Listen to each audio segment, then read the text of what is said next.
C'est les cris, c'est la tristesse, les mois dans cette famille avec la disparition Christ dans les circonstances inhabituelles, inexplicables de la petite divine.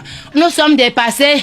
Nous sommes dépassés. Moi, mon mari et nos enfants, regardez l'état que on a tué notre enfant. Regardez vous-même. Mettez-vous à notre place. Maman Chantal, je t'appelle. Maman. Je suis la maman de la petite Mbaga, auquel nous sommes en train de crier justice. Je crie à tout le monde entier. Je crie à maman Chantou.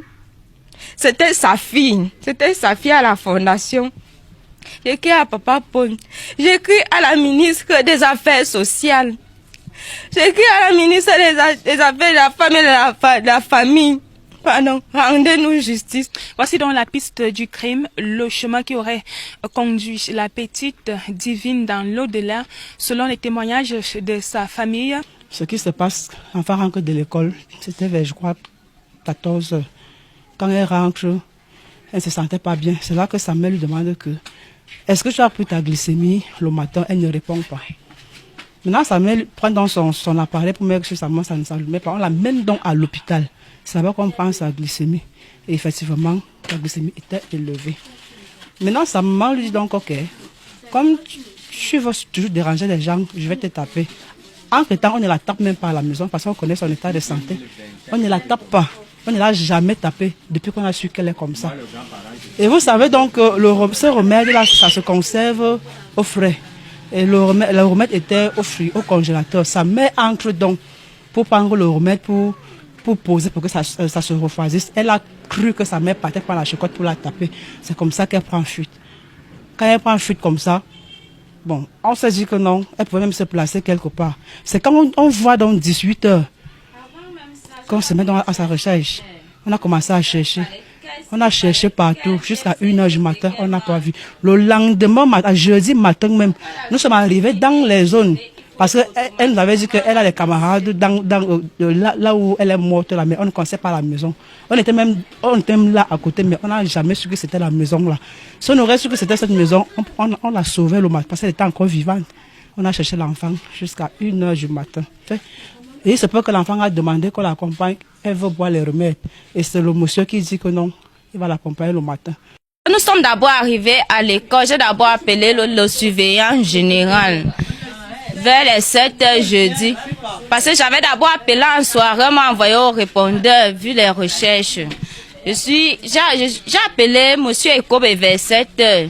Lui fait part de la situation. M. Ekobe dit que c'est lui qui a fait rentrer l'enfant parce qu'elle voyait qu'elle se sentait pas bien. Elle se couvre, même que c'est son camarade là qui lui a donné des bonbons.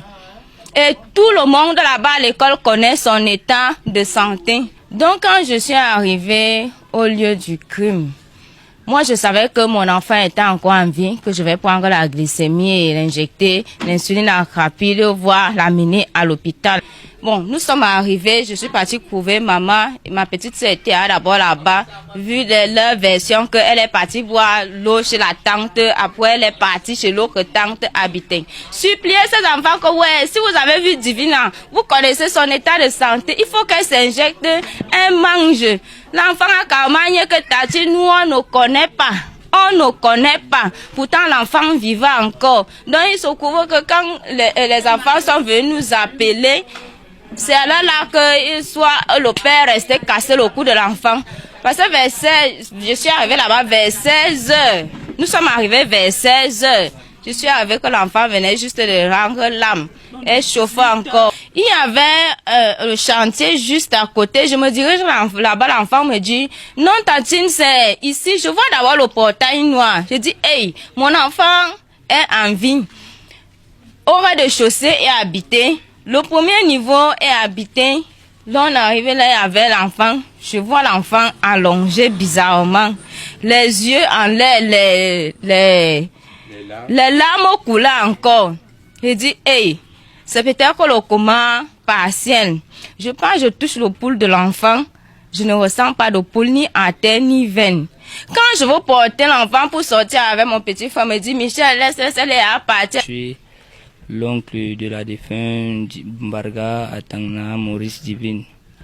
Oui, sur les faits, jeudi, ses camarades sont venus ici à la maison pour me prendre. Aux environs de 16h moins. Maintenant, quand je les ai même vus, c'est moi qui me précipite vers eux pour leur poser la question que vous avez vu à Tangna. C'est comme ça qu'ils me disent oui, on l'a vu dans un chantier couché, mais son cœur battait encore. C'est comme ça que je dis ok. Si son cœur bat encore, ça veut dire qu'on a encore une chance quand même de sauver l'enfant. C'est comme ça que je cours alors. Quand on arrive là-bas, je me rends compte que c'est même pas un chantier en tant que c'est une maison habitable. Donc c'est une maison de RE+2 avec portail. Mais le deuxième niveau n'est pas encore aménagé, c'est encore un chantier. C'est comme ça que quand je suis arrivé, j'étais le premier dans la famille à entrer. J'ai touché l'enfant, j'ai perdu le sang-froid parce que j'ai su qu'il n'avait plus la vie. Mais son corps chauffait encore. Mais l'enfant n'avait plus la vie en elle. L'histoire d'une jeune fille de 11 ans seulement et faisait 6e cette année. Elle devait être médecin, me disait toujours, maman, je vais te soigner, je vais soigner tout le monde. Je serai moi médecin. Et on m'arrache ma vie comme ça.